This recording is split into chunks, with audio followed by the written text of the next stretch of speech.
Hi, I'm Kaviraj from scoringtarget.com. In today's session, we are going to solve SSLC Social Science Practice Question Paper with the key answer Model 2.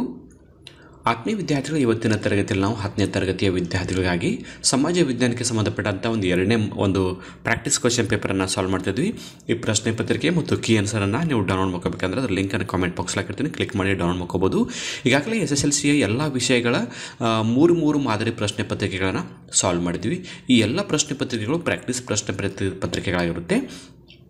ಈ ಅಷ್ಟು ಪ್ರಶ್ನೆ ಪತ್ರಿಕೆಗಳ link comment ಬಾಕ್ಸಲ್ಲಿರುತ್ತೆ, click ಮಾಡಿ download ಮಾಡಿಕೊಂಡು ನಿಮ್ಮ ಮೊಬೈಲಲ್ಲಿ save ಮಾಡಿಕೊಳ್ಳಿ. ನಿಮ್ಮ ಎಕ್ಸಾಮ್ ಪ್ರಾಕ್ಟೀಸ್ಗೆ ತುಂಬ ಹೆಲ್ಪ್ ಆಗುತ್ತೆ. ಸೊ ವಿಷಯ ಸಮಾಜ ವಿಜ್ಞಾನ, ಮಾಧ್ಯಮ ಕನ್ನಡ, 3 ಗಂಟೆ 15 ನಿಮಿಷ, ಗರಿಷ್ಠ ಅಂಕಗಳು 80. ಸೊ ಮೊದಲ 8 ಪ್ರಶ್ನೆಗಳು ತಮಗೆ ಮಲ್ಟಿಪಲ್ ಚಾಯ್ಸ್ ಕ್ವೆಶ್ಚನ್ಸ್ ಇರುತ್ತೆ. ಮೊದಲನೇ ಪ್ರಶ್ನೆ, ವಿಶಾಲ ಮೈಸೂರು ರಾಜ್ಯ ಅಸ್ತಿತ್ವಕ್ಕೆ ಬಂದ ವರ್ಷ. So A 1953, B 1956, C 1954, D 1955. ಇಲ್ಲಿ ಸರಿಯಾದ ಉತ್ತರ ಆಪ್ಷನ್ ಬಿ 1956. ಎರಡನೇ ಪ್ರಶ್ನೆ, ಮೊದಲನೇ ಮಹಾಯುದ್ಧ ಅಂತ್ಯಗೊಳಿಸಿದ ಒಪ್ಪಂದ ಯಾವುದು ಅಂತ ಕೇಳ್ತಾ ಇದ್ದಾರೆ. ಸೊ ಆಪ್ಷನ್ ಡಿ ವರ್ಸೈಲ್ಸ್ ಒಪ್ಪಂದ. ಮೂರನೇ ಪ್ರಶ್ನೆ, ಗ್ರಾಮೀಣ ಮಹಿಳೆಯರ ವಿಕಾಸಕ್ಕಾಗಿ ಕರ್ನಾಟಕ ಸರ್ಕಾರ ಜಾರಿಗೆ ತಂದ ಕಾರ್ಯಕ್ರಮ ಯಾವುದು ಅಂತ. ಸೊ ಸರಿಯಾದ ಉತ್ತರ ಆಪ್ಷನ್ ಸಿ ಸ್ತ್ರೀ ಶಕ್ತಿ. ನಾಲ್ಕನೇದು, ಅಸ್ಪೃಶ್ಯತೆ ಹಿಂದೂ ಸಮಾಜಕ್ಕೆ ಹತ್ತಿದ ಕಳಂಕ ಎಂದವರು ಯಾರು. Option C Mahatma Gandhiji. ಭಾರತದಲ್ಲಿ ಅತ್ಯಂತ ಎತ್ತರದ ಅಣೆಕಟ್ಟು ಅಥವಾ ಯೋಜನೆ ಯಾವುದು. ಎ ಭಾಕ್ರಾನಂಗಲ್ ಯೋಜನೆ. ಇನ್ನು ಆರನೇ ಪ್ರಶ್ನೆ, ಭಾರತದ ಆರ್ಥಿಕ ಯೋಜನೆಯ ಪಿತಾಮಹ ಯಾರು ಅಂತ ಪ್ರಶ್ನೆ ಇದೆ. ಇಲ್ಲಿ ಸರಿಯಾದ ಉತ್ತರ option D sir M Visvesvaraya. ಏಳನೇ ಪ್ರಶ್ನೆ, ಗ್ರಾಮಾಂತರ ಪ್ರದೇಶಗಳಲ್ಲಿ ಕೈಗಾರಿಕೆಗಳ ಸ್ಥಾಪನೆ ಮತ್ತು ಅವುಗಳ ಆಡಳಿತ ಮತ್ತು ಸಮಗ್ರತೆ ಕೇಂದ್ರೀಕರಿಸಲು ಸ್ಥಾಪಿಸಿರುವ ಸಂಸ್ಥೆ ಯಾವುದು ಅಂತ ಕೇಳ್ತಾ ಇದ್ದಾರೆ. ಸರಿಯಾದ ಉತ್ತರ ಆಪ್ಷನ್ ಬಿ ಜಿಲ್ಲಾ ಕೈಗಾರಿಕಾ ಸಂಸ್ಥೆ. ಎಂಟನೇ ಪ್ರಶ್ನೆ, ಗ್ರಾಹಕ ಸಂರಕ್ಷಣೆ ಆಂದೋಲನ ಮೊದಲು ಪ್ರಾರಂಭಿಸಿದ ದೇಶ ಯಾವುದು. ಸರಿಯಾದ ಉತ್ತರ ಆಪ್ಷನ್ ಬಿ ಅಮೇರಿಕಾ. ಇನ್ನು ಎರಡನೇ ಮೇನ್ ಕ್ವೆಶ್ಚನ್ ನಂಬರ್ 2ರಲ್ಲಿ ಏನಿದೆ, ಈ ಕೆಳಗಿನ ಪ್ರಶ್ನೆಗಳಿಗೆ ಒಂದೊಂದು ವಾಕ್ಯದಲ್ಲಿ ಉತ್ತರಿಸಿ. ಇದು ಕೂಡ 1 ಅಂಕದ 8 ಪ್ರಶ್ನೆಗಳು. ಸರ್ದಾರ್ ವಲ್ಲಭಭಾಯಿ ಪಟೇಲ್ರನ್ನು ಭಾರತದ ಉಕ್ಕಿನ ಮನುಷ್ಯ ಎಂದು ಕರೆಯುತ್ತಾರೆ, ಏಕೆ. ಉತ್ತರ, ಎಲ್ಲ ಸಂಸ್ಥಾನಗಳನ್ನು ಭಾರತ ಒಕ್ಕೂಟಕ್ಕೆ ಸೇರಿಸಿದರು. 10ನೇ ಪ್ರಶ್ನೆ, ದೆಹಲಿಯ ತೀನ್ ಮೂರ್ತಿ ಭವನದ ಪ್ರಾಮುಖ್ಯತೆ ಏನು. ಉತ್ತರ, 1ನೇ ಮಹಾಯುದ್ಧದಲ್ಲಿ ಮೈಸೂರು, ಹೈದರಾಬಾದ್, ಜೋಧ್ಪುರ್ ಸೈನಿಕರು ಬ್ರಿಟಿಷರ ಪರವಾಗಿ ಭಾಗವಹಿಸಿದವರ ಸ್ಮರಣಾರ್ಥ. 11ನೇ ಪ್ರಶ್ನೆ, ಭಾರತ ಚೀನಾ ದೇಶಗಳ ಸಂಬಂಧವು ಯಾವ ತತ್ವಗಳ ಮೇಲೆ ಅವಲಂಬಿತವಾಗಿದೆ. ಪಂಚಶೀಲ ತತ್ವಗಳು. ಬಾಲಕಾರ್ಮಿಕತೆ ಎಂದರೇನು. ಉತ್ತರ, 14 ವರ್ಷಕ್ಕಿಂತ ಕಡಿಮೆ ವಯಸ್ಸಿನ ಮಕ್ಕಳು ಆರ್ಥಿಕ ಸಂಪಾದನೆಗಾಗಿ ದುಡಿಯೋದು. 13ನೇ ಪ್ರಶ್ನೆ, ಉಷ್ಣವಲಯದ ಎಲೆ ಉದುರಿಸುವ ಕಾಡುಗಳನ್ನು ಮಾನ್ಸೂನ್ ಕಾಡುಗಳು ಎಂದು ಕರೆಯುವರು, ಏಕೆ. ಉತ್ತರ, ಈ ಅರಣ್ಯದ ಮರಗಳು ಒಣ ಹವೆ ಋತುವಿನಲ್ಲಿ ತಮ್ಮ ಎಲೆಗಳನ್ನು ಉದುರಿಸುತ್ತವೆ. ಇನ್ನು 14ನೇ ಪ್ರಶ್ನೆ, ಕೋಶೀಯ ನೀತಿ ಎಂದರೇನು. ಸೊ ಉತ್ತರ, ಸರ್ಕಾರವು ತನ್ನ ವರಮಾನ, ವೆಚ್ಚ ಮತ್ತು ಸಾಲಕ್ಕೆ ಸಂಬಂಧಿಸಿದಂತೆ ಕಾಲಕಾಲಕ್ಕೆ ಅನುಸರಿಸುವ ನೀತಿ. 15ನೇ ಪ್ರಶ್ನೆ, ನಿಗದಿತ ಅವಧಿಗೆ ಮುಂಚೆ ಠೇವಣಿ ಹಣವನ್ನು ಹಿಂದಕ್ಕೆ ಪಡೆಯಲು ಸಾಧ್ಯವಾಗದ ಬ್ಯಾಂಕ್ ಖಾತೆ ಯಾವುದು. ನಿಶ್ಚಿತ ಠೇವಣಿ ಖಾತೆ. 16, ಉತ್ತರದ ಮೈದಾನವನ್ನು ಸಂಚಯನ ಮೈದಾನವೆಂದು ಕರೆಯುತ್ತಾರೆ, ಏಕೆ. ಉತ್ತರ, ನದಿಗಳು ತಂದು ಹಾಕಿದ ಮೆಕ್ಕಲು ಮಣ್ಣಿನಿಂದ ನಿರ್ಮಿತವಾಗಿರುವುದಕ್ಕೆ. ಈಗ ಮೇನ್ ಕ್ವೆಶ್ಚನ್ ನಂಬರ್ 3ರಲ್ಲಿ 2 ಅಂಕದ ಪ್ರಶ್ನೆಗಳಿವೆ. 2-3 ವಾಕ್ಯದಲ್ಲಿ ನೀವು ಈ ಪ್ರಶ್ನೆಗೆ ಉತ್ತರಗಳನ್ನು ಬರೀಬೇಕು. ಸೊ ಒಟ್ಟಾರೆ 8 ಪ್ರಶ್ನೆಗಳಿವೆ. 17ನೇ ಪ್ರಶ್ನೆ, ವೆಲ್ಲೆಸ್ಲಿಯು ಭಾರತೀಯ ಅರಸರನ್ನು ತಮ್ಮ ಹಿಡಿತಕ್ಕೆ ಹೇಗೆ ತಂದನು, ವಿವರಿಸಿ ಅಂತ ಪ್ರಶ್ನೆ.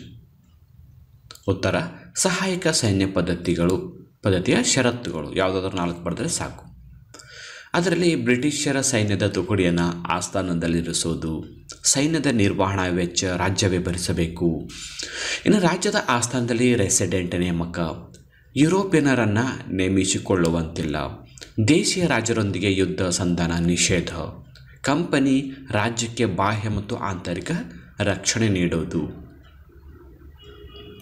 18ನೇ ಪ್ರಶ್ನೆ, 1857ರ ದಂಗೆಯು ಆಡಳಿತ ಮತ್ತು ಭಾರತೀಯ ಸ್ವಾತಂತ್ರ್ಯ ಹೋರಾಟದಲ್ಲಿ ಕ್ರಾಂತಿಕಾರಕ ಬದಲಾವಣೆ ತಂದಿದ್ದು ಸ್ಪಷ್ಟೀಕರಿಸಿರಿ ಅಂತ. ಸೊ ಉತ್ತರ ನೋಡೋಣ. ಇದರಲ್ಲಿ ಯಾವುದಾದ್ರೂ 4 ಮಾತ್ರ ನಾವು ಬರೀಬೇಕು. 1857ರ ದಂಗೆಯ ಪರಿಣಾಮಗಳು: ಈಸ್ಟ್ ಇಂಡಿಯಾ ಕಂಪನಿ ಆಡಳಿತ ಕೊನೆ, ಭಾರತದ ವ್ಯವಹಾರಗಳ ಕಾರ್ಯದರ್ಶಿಗೆ ಜವಾಬ್ದಾರಿ, ಕಂಪನಿ ಒಪ್ಪಂದಗಳ ಅಂಗೀಕಾರ, ವಿಸ್ತರಣಾ ನೀತಿಯ ಕೊನೆ, ಸುಭದ್ರ ಸರ್ಕಾರದ ಆಶ್ವಾಸನೆ, ಕಾನೂನಿನ ಮುಂದೆ ಎಲ್ಲರೂ ಸಮಾನರು, ಧಾರ್ಮಿಕ ಹಸ್ತಕ್ಷೇಪ ಇಲ್ಲ, ಭಾರತೀಯರ ಬೆಂಬಲಕ್ಕೆ ಒತ್ತು, ಸ್ವಾತಂತ್ರ್ಯ ಹೋರಾಟಕ್ಕೆ ಹೊಸ ದಿಕ್ಸೂಚಿ. 19ನೇ ಪ್ರಶ್ನೆ, ಅನಕ್ಷರತೆಯನ್ನು ಹೋಗಲಾಡಿಸಲು ಸರ್ಕಾರ ಕೈಗೊಂಡಿರುವ ಕ್ರಮಗಳಾವವು? ಉತ್ತರ, ಅನಕ್ಷರತೆಯನ್ನು ಹೋಗಲಾಡಿಸಲು ಸರ್ಕಾರ ಕೈಗೊಂಡ ಕ್ರಮಗಳು ಯಾವುದಾದ್ರೂ 4 ಬರೀಬೇಕು. ಸರ್ವ ಶಿಕ್ಷಣ ಅಭಿಯಾನಕ್ಕೆ ಚಾಲನೆ, ರಾಷ್ಟ್ರೀಯ ಸಾಕ್ಷರತಾ ಮಿಷನ್ ಆರಂಭ, ವಿಕಲಚೇತನ ಶಿಕ್ಷಣ,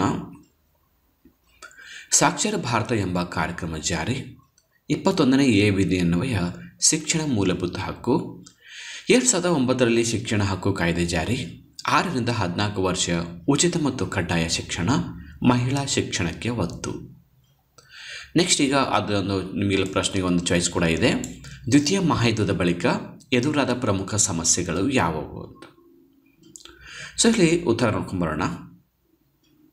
ಮಾನವ ಹಕ್ಕುಗಳ ನಿರಾಕರಣೆ, ಶಸ್ತ್ರಾಸ್ತ್ರಗಳ ಪೈಪೋಟಿ, ಆರ್ಥಿಕ ಅಸಮಾನತೆ, ವರ್ಣಭೇದ ನೀತಿ, ಭಯೋತ್ಪಾದನೆ.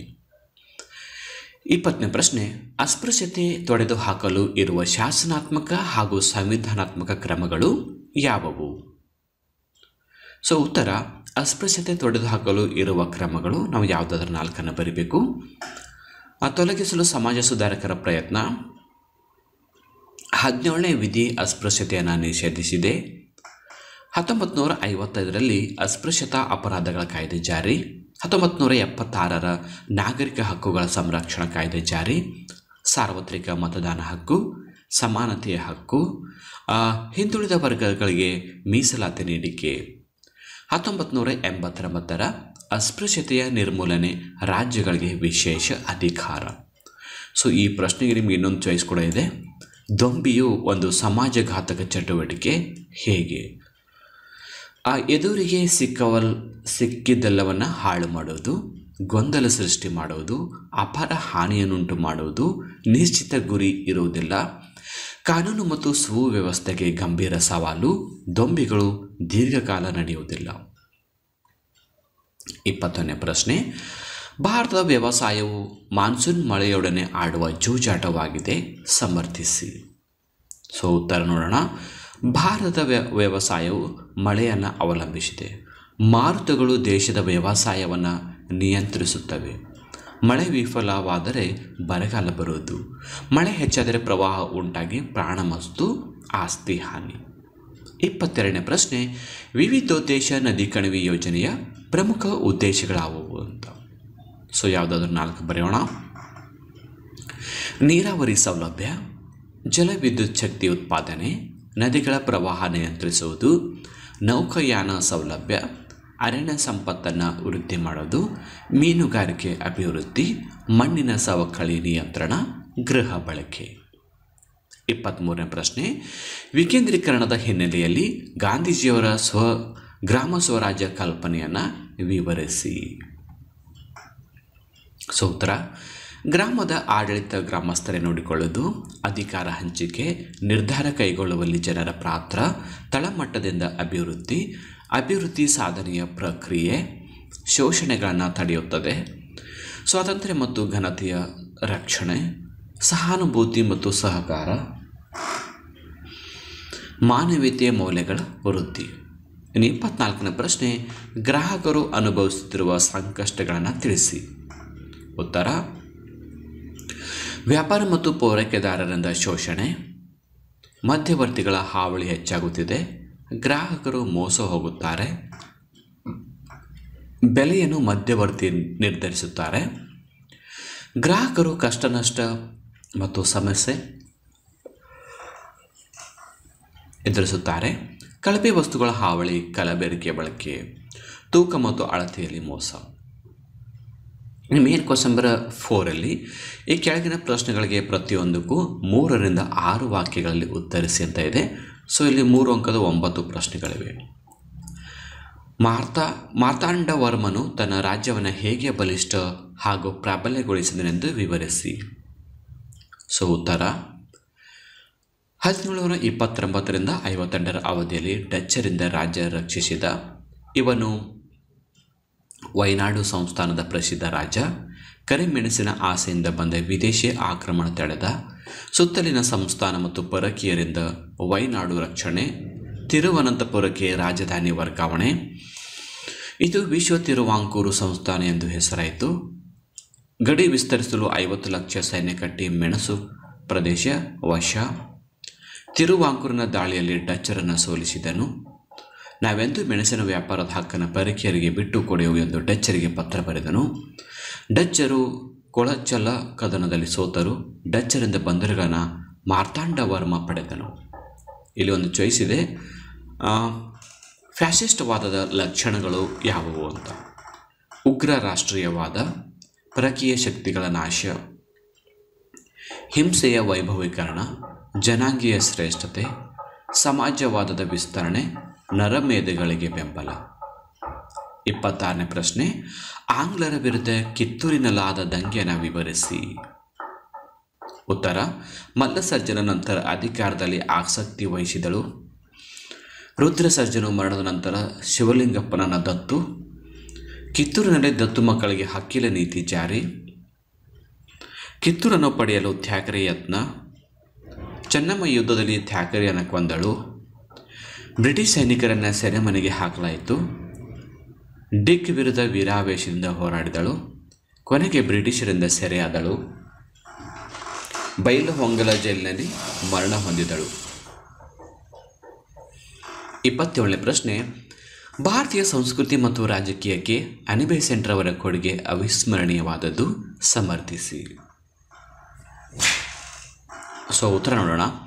ಭಾರತೀಯ ಸಂಸ್ಕೃತಿ ಶ್ರೇಷ್ಠತೆಯ ಪ್ರತಿಪಾದನೆ, ಥಿಯೋಸಾಫಿಕಲ್ ಸೊಸೈಟಿಯ ಅನುಯಾಯಿ, ಭಗವದ್ಗೀತೆಯನ್ನು ಇಂಗ್ಲಿಷ್ಗೆ ಅನುವಾದಿಸಿದರು, ಎಲ್ಲ ವರ್ಗಗಳಿಗೆ ಶಿಕ್ಷಣ ಸಿಗಬೇಕೆಂಬ ಆಶಯ, ಬನಾರಸ್ನಲ್ಲಿ ಸೆಂಟ್ರಲ್ ಹಿಂದೂ ಕಾಲೇಜು ಸ್ಥಾಪನೆ, ಶ್ವೇತ ಸರಸ್ವತಿ ಎಂಬ ಬಿರುದು, ಹೋಮ್ ರೂಲ್ ಚಳುವಳಿಗೆ ಚಾಲನೆ, ನ್ಯೂ ಇಂಡಿಯಾ ಮತ್ತು ಕಾಮನ್ವೆಲ್ತ್ ಪತ್ರಿಕೆಗಳ ಆರಂಭ, ರಾಷ್ಟ್ರೀಯ ಕಾಂಗ್ರೆಸ್ನ ಮೊದಲ ಮಹಿಳಾ ಅಧ್ಯಕ್ಷೆ. 28 ಪ್ರಶ್ನೆ, ಭಾರತವು ರಷ್ಯಾದೊಂದಿಗೆ ಸೌಹಾರ್ದಯುತ ಸಂಬಂಧವನ್ನು ಹೊಂದಿದೆ, ಹೇಗೆ? ಭಾರತ ರಷ್ಯಾ ಉತ್ತಮ ಬಾಂಧವ್ಯ ಹೊಂದಿವೆ. ಭಾರತ ರಷ್ಯಾ ಒಪ್ಪಂದ ಉತ್ತಮ ಪ್ರಗತಿ. ಚೀನಾ ದಾಳಿಯನ್ನು ರಷ್ಯಾ ಖಂಡಿಸಿತು. ಗೋವಾ ವಿಮೋಚನೆಯಲ್ಲಿ ರಷ್ಯಾ ಸಹಕಾರ.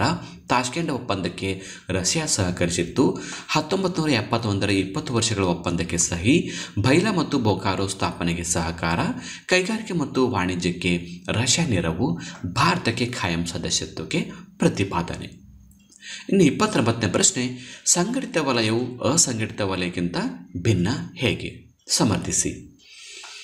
ಉತ್ತರ, ಸಂಘಟಿತ ಮತ್ತು ಅಸಂಘಟಿತ ವಲಯಗಳ ವ್ಯತ್ಯಾಸಗಳು. ಸೊ ಮೊದಲನೇದಾಗಿ ಸಂಘಟಿತ ಕೆಲಸಗಾರರ ನೋಡೋಣ. ಮೊದಲನೇದು ಕಾಯ್ದೆ ಕಾನೂನಿಗೆ ಒಳಪಟ್ಟಿರುತ್ತಾರೆ. ನಿಗದಿತ ವೇತನ, ಆರ್ಥಿಕ ಪ್ರತಿಫಲ, ಅಧಿಕಾರ ಏಣಿ ಶ್ರೇಣಿ ವ್ಯವಸ್ಥೆ, ವೈದ್ಯಕೀಯ ಸೌಲಭ್ಯಗಳಿರುತ್ತವೆ, ಶೈಕ್ಷಣಿಕ ಅರ್ಹತೆಗೆ ಅವಕಾಶ, ಸರ್ಕಾರದ ನೋಂದಣಿ ಅಗತ್ಯ, ನಿಗದಿತ ಸಮಯದಲ್ಲಿ ಮಾತ್ರ ಕೆಲಸ, ಸರ್ಕಾರಿ ಸೇವೆ, ಸೈನ್ಯ ಮತ್ತು ಶಾಲಾ. ಇನ್ನು ಅಸಂಘಟಿತ ಕೆಲಸಗಾರರು ನೋಡೋಣ. ಕಾಯ್ದೆ ಕಾನೂನಿಗೆ ಒಳಪಟ್ಟಿರೋದಿಲ್ಲ, ಆರ್ಥಿಕ ಪ್ರತಿಫಲಗಳು ಇರೋದಿಲ್ಲ, ಕಾರ್ಯಕ್ಷೇತ್ರ ವಿಶಾಲ, ವೈದ್ಯಕೀಯ ಸೌಲಭ್ಯಗಳಿರೋದಿಲ್ಲ, ಶೈಕ್ಷಣಿಕ ಅರ್ಹತೆ ಇರೋದಿಲ್ಲ, ನಿಗದಿತ ಸಮಯ ಇಲ್ಲ, ರಜಾ ಸೌಲಭ್ಯವಿಲ್ಲ, ಕೃಷಿ ಕಾರ್ಮಿಕರು ಮತ್ತು ಕೂಲಿಗಳು. ಇನ್ನು 30ನೇ ಪ್ರಶ್ನೆ, ದೇಶದ ಆರ್ಥಿಕ ಅಭಿವೃದ್ಧಿಯಲ್ಲಿ ಪರ್ಯಾಯ ಪ್ರಸ್ಥಭೂಮಿಯ ಮಹತ್ವವನ್ನು ವಿವರಿಸಿ. ಸೊ ಉತ್ತರ ನೋಡೋಣ. ಭಾರತ ಭೂ ಸ್ವರೂಪಗಳಲ್ಲಿ ಅತಿ ದೊಡ್ಡದು, ಭೂ ಇತಿಹಾಸದ ಪ್ರಕಾರ ಅತಿ ಪುರಾತನವಾದದ್ದು, ಜೈವಿಕ ವೈವಿಧ್ಯತೆಯಿಂದ ಕೂಡಿದೆ, ಆರ್ಥಿಕವಾಗಿ ಹೆಚ್ಚು ಪ್ರಾಮುಖ್ಯತೆಯನ್ನು ಪಡೆದಿದೆ, ಅಪಾರ ಖನಿಜ ಸಂಪನ್ಮೂಲ ಹೊಂದಿದೆ, ನದಿಗಳಿಗೆ ಉಗಮ ಸ್ಥಾನವಾಗಿದೆ, ಕೃಷಿ ಕೈಗಾರಿಕೆಗಳ ಅಭಿವೃದ್ಧಿಗೆ ಪೂರಕ, ಜಲವಿದ್ಯುತ್ ಉತ್ಪಾದನೆಗೆ ಅನುಕೂಲ. ಇನ್ನು 31ನೇ ಪ್ರಶ್ನೆ, ಭಾರತದಲ್ಲಿ ಕಂಡುಬರುವ ಮಣ್ಣಿನ ವಿಧಗಳನ್ನು ಪಟ್ಟಿ ಮಾಡಿ. ಮೆಕ್ಕಲು ಮಣ್ಣು, ಕಪ್ಪು ಮಣ್ಣು, ಕೆಂಪು ಮಣ್ಣು, ಜಂಬಿಟ್ಟಿಗೆ ಮಣ್ಣು, ಮರುಭೂಮಿ ಮಣ್ಣು, ಪರ್ವತ ಮಣ್ಣು. ಈ ಪ್ರಶ್ನೆಗೆ ಒಂದು ಆಪ್ಷನ್ ಇದೆ. ಇತ್ತೀಚಿನ ವರ್ಷಗಳಲ್ಲಿ ಅರಣ್ಯ ಪ್ರದೇಶಗಳು ನಾಶವಾಗುತ್ತಿರಲು ಕಾರಣಗಳೇನು? ವ್ಯವಸಾಯದ ವಿಸ್ತರಣೆ, ಹೈನುಗಾರಿಕೆ, ರಸ್ತೆ ಮತ್ತು ರೈಲು ಮಾರ್ಗಗಳ ನಿರ್ಮಾಣ, ನೀರಾವರಿ ಯೋಜನೆಗಳ ನಿರ್ಮಾಣ, ಕೈಗಾರೀಕರಣ, ನಗರೀಕರಣ, ಅತಿಯಾಗಿ ಮೇಯಿಸುವಿಕೆ, ಕಾಡ್ಗಿಚ್ಚು. ಇನ್ನು 32ನೇ ಪ್ರಶ್ನೆ, ಪಂಚವಾರ್ಷಿಕ ಯೋಜನೆಗಳ ಸಾಧನೆಗಳನ್ನು ತಿಳಿಸಿ. ಉತ್ತರ: ರಾಷ್ಟ್ರೀಯ ಆದಾಯ ಬೆಳವಣಿಗೆ, ತಲಾದಾಯದ ಹೆಚ್ಚಳ, ಆಹಾರ ಧಾನ್ಯಗಳ ಉತ್ಪಾದನೆಯಲ್ಲಿ ಸ್ವಾವಲಂಬನೆ, ಉದ್ಯೋಗಾವಕಾಶಗಳು ಹೆಚ್ಚಿವೆ, ವಿಜ್ಞಾನ ಮತ್ತು ತಂತ್ರಜ್ಞಾನದ ಪ್ರಗತಿ, ದೇಶದಲ್ಲಿ ರಫ್ತು ಪ್ರಮಾಣ ಹೆಚ್ಚಿದೆ, ನಿರೀಕ್ಷಿತ ಜೀವಿತಾವಧಿ ಹೆಚ್ಚಳ, ಸಾಕ್ಷರತೆಯ ಮಟ್ಟ ಹೆಚ್ಚಾಗಿದೆ, ಶಿಶು ಮತ್ತು ತಾಯಂದಿರ ಮರಣದ ದರ ಕಡಿಮೆ, ಜನಸಂಖ್ಯೆ ಬೆಳವಣಿಗೆ ದರ ಕಡಿಮೆ. ಇನ್ನು 35ನೇ ಪ್ರಶ್ನೆ, ಅಂಚೆ ಕಚೇರಿಗಳು ಒದಗಿಸುವ ಸೇವೆಗಳು ಯಾವುವು? ಅಂಚೆ ಉಳಿತಾಯ ಖಾತೆ ನಿರ್ವಹಣೆ, ರಾಷ್ಟ್ರೀಯ ಉಳಿತಾಯ ಪತ್ರ ನೀಡಿಕೆ, ಕಿಸಾನ್ ವಿಕಾಸ್ ಪತ್ರ ನೀಡಿಕೆ, ತಿಂಗಳ ಠೇವಣಿಗಳನ್ನು ನಿರ್ವಹಿಸುವುದು, ಅಂಚೆ ವಿಮೆ ಪಾಲಿಸಿ ಮಾಡಿಸುವುದು, ನಿವೃತ್ತಿ ವೇತನ ನೀಡುವುದು, ಹಣವನ್ನು ವರ್ಗಾಯಿಸುವುದು. ಈ ಪ್ರಶ್ನೆಗೆ ನಿಮಗೊಂದು ಆಪ್ಷನ್ ಆಗಿದೆ, ಉದ್ಯಮಿಗಳ ಕಾರ್ಯಗಳು ಯಾವುವು? ವ್ಯಾಪಾರ ಚಟುವಟಿಕೆಗಳನ್ನು ಆರಂಭಿಸುವುದು, ಉತ್ಪಾದನಾಂಗಗಳನ್ನು ಸಂಯೋಜಿಸುತ್ತಾನೆ, ನಿರ್ಧಾರಗಳನ್ನು ಕೈಗೊಳ್ಳುವುದು, ಎಲ್ಲ ಅಂಶಗಳನ್ನು ಸಂಯೋಜಿಸುತ್ತಾನೆ, ಹೊಸ ವಿಧಾನಗಳ ಅಳವಡಿಕೆ, ಹಣಕಾಸಿನ ಆಯವ್ಯಯ ನಿರ್ವಹಣೆ, ಕಷ್ಟ ನಷ್ಟ ಅನಿಶ್ಚಿತತೆಗಳನ್ನು ಎದುರಿಸುತ್ತಾನೆ, ಸೂಕ್ತ ಮಾರ್ಗದರ್ಶನ ನೀಡುವುದು. ಇನ್ನು ಮೇನ್ ಕ್ವೆಶ್ಚನ್ ನಂಬರ್ 5 ಈ ಕೆಳಗಿನ ಪ್ರಶ್ನೆಗಳಿಗೆ ಪ್ರತಿಯೊಂದಕ್ಕೂ 8-10 ವಾಕ್ಯಗಳಿಗೆ ಉತ್ತರಿಸಿ ಅಂತ ಇದೆ. ಸೊ ಇದು 4 ಅಂಕದ 4 ಪ್ರಶ್ನೆಗಳು. ನೆಹರೂರವರು ಪ್ರಧಾನಮಂತ್ರಿಯಾಗಿ ಮಾಡಿದ ಸಾಧನೆಗಳೇನು ಅಂತ ಪ್ರಶ್ನೆ ಇದೆ. ದೇಶೀಯ ಸಂಸ್ಥಾನಗಳ ವಿಲೀನೀಕರಣ, ಭಾಷಾವಾರು ಪ್ರಾಂತ್ಯಗಳ ರಚನೆ, ಮಿಶ್ರ ಆರ್ಥಿಕ ವ್ಯವಸ್ಥೆ ಜಾರಿ, ಬೃಹತ್ ಕೈಗಾರಿಕೆಗಳ ಸ್ಥಾಪನೆ ಮತ್ತು ಅಭಿವೃದ್ಧಿ, ಪಂಚವಾರ್ಷಿಕ ಯೋಜನೆಗಳ ಜಾರಿ, ಭಾರತದ ವಿದೇಶಾಂಗ ನೀತಿಯ ಜಾರಿ, ಅಲಿಪ್ತ ನೀತಿ ಜಾರಿ, ಪಂಚಶೀಲ ತತ್ವಗಳ ಜಾರಿ, ಶಾಂತಿ ಮತ್ತು ಸಹಬಾಳ್ವೆ ಮಂತ್ರ. ಗೈಡಿನ್ ಲೂ ಬ್ರಿಟಿಷರ ವಿರುದ್ಧ ಹೇಗೆ ಹೋರಾಡಿದಳೋ ವಿವರಿಸಿ. ಉತ್ತರ: ಈಶಾನ್ಯ ಭಾರತದ ಮಹಿಳೆಯರನ್ನು ಸೇರಿಸಿ ಒಂದು ಸೈನ್ಯ ಕಟ್ಟಿದಳು, ಜಾದೋನಾಂಗ್ ಜೊತೆ ಸೇರಿ ಬ್ರಿಟಿಷರ ವಿರುದ್ಧ ಹೋರಾಡಿದಳು, ಹರಕ್ಕ ಎಂಬ ಸಂಸ್ಥೆ ಕಟ್ಟಿದಳು, ಜಾದೋನಾಂಗ ಸತ್ತ ನಂತರ 2 ಸೈನ್ಯದ ನೇತೃತ್ವ ವಹಿಸಿದಳು, ಶಿವಾಜಿಯ ಗೆರಿಲ್ಲಾ ರೀತಿಯಲ್ಲಿ ಹೋರಾಡಿದಳು, 8 ತಿಂಗಳಲ್ಲೇ ಬ್ರಿಟಿಷರು ತತ್ತರಿಸಿದರು, ಸಾವಿರಾರು ಸ್ತ್ರೀ ಪುರುಷರು ಅವಳ ಸೈನ್ಯಕ್ಕೆ ಸೇರಿಕೊಂಡರು, ಸ್ಥಳೀಯರ ಸಹಕಾರದಿಂದ ಬಂಧಿತಳಾದಳು. ಆಪ್ಷನ್ ಆಗಿ ಈ ಪ್ರಶ್ನೆಗೆ ಇನ್ನೊಂದು ಪ್ರಶ್ನೆ ಇದೆ. ಬ್ರಿಟಿಷ್ ಶಿಕ್ಷಣ ಪ್ರಭಾವದಿಂದ ಉಂಟಾದ ಅಭಿರುಚಿ ಮತ್ತು ಆಲೋಚನೆಗಳು ಭಾರತದಲ್ಲಿ ಹೊಸ ತಲೆಮಾರು ಸೃಷ್ಟಿಗೆ ಹೇಗೆ ಕಾರಣವಾದವು? ಉತ್ತರ: ವೈಜ್ಞಾನಿಕ ಆಲೋಚನೆ, ರಾಷ್ಟ್ರೀಯವಾದಿ ದೃಷ್ಟಿಕೋನ ಬೆಳವಣಿಗೆ, ಸ್ಥಳೀಯ ಭಾಷೆ ಮತ್ತು ಸಾಹಿತ್ಯಕ್ಕೆ ಪ್ರೋತ್ಸಾಹ, ವೃತ್ತಪತ್ರಿಕೆಗಳ ಉಗಮ, ಸಾಮಾಜಿಕ ಮತ್ತು ಧಾರ್ಮಿಕ ಚಳುವಳಿಗೆ ನಾಂದಿ, ಸ್ವಾತಂತ್ರ್ಯ ಚಳುವಳಿಗೆ ಪ್ರೋತ್ಸಾಹ, ಸಾಂಸ್ಕೃತಿಕ ಪರಂಪರೆ ಅರಿಯಲು ಸಾಧ್ಯ, ಪಾಶ್ಚಾತ್ಯ ಚಿಂತನೆಗಳು ಭಾರತೀಯ ವಿದ್ಯಾವಂತರಲ್ಲಿ ನಾವೀನ್ಯತೆ, ಪ್ರಜಾಪ್ರಭುತ್ವ ಪರಿಕಲ್ಪನೆಯ ಪರಿಚಯ. ಇನ್ನು 36ನೇ ಪ್ರಶ್ನೆ, ವಿಶ್ವಸಂಸ್ಥೆಯ ಸಾಧನೆಗಳು ತಿಳಿಸಿ. ಸೊ ಶಾಂತಿ ಸ್ಥಾಪನಾ ಕಾರ್ಯಗಳು, ರಾಜಕೀಯ ಸಂಘರ್ಷಗಳ ನಿರ್ವಹಣೆ, ಕಾಯಂ ಸದಸ್ಯರ ಒಮ್ಮತ ಕೋರತೆ ಸಾಧನೆ ಮಿಶ್ರ ರೂಪ, ಸುಯೇಜ್ ಕಾಲುವೆ ಬಿಕ್ಕಟ್ಟು ಶಮನ, ಇರಾನ್ ಮತ್ತು ಕಾಶ್ಮೀರ ಸಂಘರ್ಷಗಳ ನಿವಾರಣೆ, ಅರಬ್ ಇಸ್ರೇಲ್ ವಿವಾದ ಬಗೆಹರಿಸಿದೆ, ಕೊರಿಯಾ ಹಂಗೇರಿ ವಿವಾದ ಇತ್ಯರ್ಥ, ಅಣ್ವಸ್ತ್ರ ಮತ್ತು ನಿಶಸ್ತ್ರೀಕರಣಕ್ಕೂ ಪ್ರಯತ್ನ. ಇನ್ನು ಆರ್ಥಿಕ ಮತ್ತು ಸಾಮಾಜಿಕ ಸಾಧನೆಗಳು ನೋಡಿದಾಗ ಸಾಮಾಜಿಕ ಪ್ರಗತಿ, ಉತ್ತಮ ಜೀವನ ಮಟ್ಟಕ್ಕೆ ಯತ್ನ, ಸುಂಕ ಮತ್ತು ವ್ಯಾಪಾರ ಸಾಮಾನ್ಯ ಒಪ್ಪಂದವಾಗಿದೆ, ವಿಶ್ವ ಬ್ಯಾಂಕ್ IMFಗಳ ಸ್ಥಾಪನೆ, ವಿಶ್ವ ಆರೋಗ್ಯ ಸಂಸ್ಥೆ ಯುನೆಸ್ಕೋ ಯುನಿಸೆಫ್ ಸ್ಥಾಪನೆ, ಸಾರ್ವತ್ರಿಕ ಮಾನವ ಹಕ್ಕುಗಳ ಘೋಷಣೆ, ವರ್ಣಭೇದ ನೀತಿ ನಿರ್ಮೂಲನೆ, ಸಾಮ್ರಾಜ್ಯಶಾಹಿತ್ವ ಮತ್ತು ವಸಾಹತುಶಾಹಿತ್ವ ನಾಶ. 37ನೇ ಪ್ರಶ್ನೆ, ಭಾರತದ ಆರ್ಥಿಕತೆಯಲ್ಲಿ ವ್ಯವಸಾಯವು ಪ್ರಮುಖ ಪಾತ್ರವನ್ನು ವಹಿಸುತ್ತದೆ, ಸ್ಪಷ್ಟೀಕರಿಸಿ. ಉತ್ತರ: ಭಾರತೀಯರ ಮುಖ್ಯ ಉದ್ಯೋಗ ಮಾನವನ ಪ್ರಮುಖ ಮತ್ತು ಪ್ರಾಚೀನ ವೃತ್ತಿ, ಜನಸಂಖ್ಯೆಗೆ ಆಹಾರ ಧಾನ್ಯಗಳ ಪೂರೈಕೆ, ಇದು ಜೀವನಾಧಾರ ಉದ್ಯೋಗ, ಜನರಿಗೆ ಉದ್ಯೋಗಾವಕಾಶ ಒದಗಿಸುತ್ತದೆ, ಕೈಗಾರಿಕೆಗಳಿಗೆ ಕಚ್ಚಾ ವಸ್ತುಗಳನ್ನು ಪೂರೈಸುತ್ತದೆ, ತೃತೀಯ ಉದ್ಯೋಗಗಳನ್ನು ಘೋಷಿಸುತ್ತದೆ, ರಾಷ್ಟ್ರೀಯ ಆದಾಯ ಮೂಲ. ಇನ್ನು ಕೊನೆಯ ಪ್ರಶ್ನೆಯಾಗಿ ಭಾರತ ನಕ್ಷೆ ಬರೆದು ಅದರಲ್ಲಿ ಕೆಳಗಿನ ಸ್ಥಳಗಳನ್ನು ಗುರುತಿಸಿ ಅಂತಿದೆ. ಸೊ ಒಟ್ಟಾರೆ 5 ಅಂಕದ ಇದೊಂದು ಪ್ರಶ್ನೆ ಇದೆ. ಭಾರತದ ಆದರ್ಶ ಕಾಲಮಾನ ರೇಖೆ, ಬಿ ಬೋರಾಕೋ, ಸಿ ಕೆಂಪೇಗೌಡ ಅಂತಾರಾಷ್ಟ್ರೀಯ ವಿಮಾನ ನಿಲ್ದಾಣ, ಡಿ ದಿಗ್ಬಾಯ್. ಸೊ ಭಾರತ ನಕ್ಷೆಯನ್ನು ತೆಗೆದು ಈ ಭಾಗಗಳನ್ನು ಗುರುತಿಸಬೇಕು. ಸೊ ಈ ಒಂದು ಗೆರೆ ಏನಿದೆ ನಮಗೆ ತೋರಿಸ್ತಾ ಇರೋದು, ಇದು ಭಾರತ ಆದರ್ಶ ಕಾಲಮಾನ ರೇಖೆ. ಇನ್ನು ದಿಗ್ಬಾಯ್, ನಾವು ಈ ಭಾಗದಲ್ಲಿ ದಿಗ್ಬಾಯ್ ಕಾಣ್ತಾ ಇದ್ವಿ, ಬೋರಾಕೋ ಈ ಭಾಗದಲ್ಲಿ ಕಾಣ್ತಾ ಇದ್ವಿ, ಇನ್ನು ನಾಡ ಪ್ರಭು ಕೆಂಪೇಗೌಡ ಅಂತಾರಾಷ್ಟ್ರೀಯ ವಿಮಾನ ನಿಲ್ದಾಣ ಇಲ್ಲಿ ಕಾಣ್ತಾ ಇದೆ. ಸೊ ಈ ಥರ ಸಿಸ್ಪೆನ್ದಿಂದ ಭಾರತ ನಕ್ಷೆಯನ್ನು ನೀಟಾಗಿ ಬರೆದು ಭಾಗಗಳನ್ನು ಗುರುತಿಸಿ. ಸೊ ಈಗಾಗಲೇ ನಾನು SSLCಯ ಎಲ್ಲ ವಿಷಯಗಳ 3 ಪ್ರಾಕ್ಟೀಸ್ ಕ್ವಶನ್ ಪೇಪರ್ಗಳು ಮತ್ತು ಕೀ ಆನ್ಸರ್ಗಳನ್ನು ಸಾಲ್ವ್ ಮಾಡಿದ್ವಿ. ಅವುಗಳನ್ನು ನೀವು ಡೌನ್ಲೋಡ್ ಮಾಡ್ಕೋಬೇಕಂದ್ರೆ ಲಿಂಕ್ ಕಾಮೆಂಟ್ ಬಾಕ್ಸ್ಲಾಗುತ್ತೆ, ಕ್ಲಿಕ್ ಮಾಡಿ ಡೌನ್ಲೋಡ್ ಮಾಡ್ಕೊಂಡು ನಿಮ್ಮ ಎಕ್ಸಾಮ್ಗೆ ಪ್ರಿಪೇರ್ ಆಗಿ ಅಂತ ಹೇಳ್ತಾ ಇವತ್ತಿನ ಕ್ಲಾಸಲ್ಲಿ ಮುಗಿಸ್ತಾ ಇದ್ದೀನಿ. So thank you all for watching the video. If you like the video, subscribe to our channel to get more videos. Thank you all.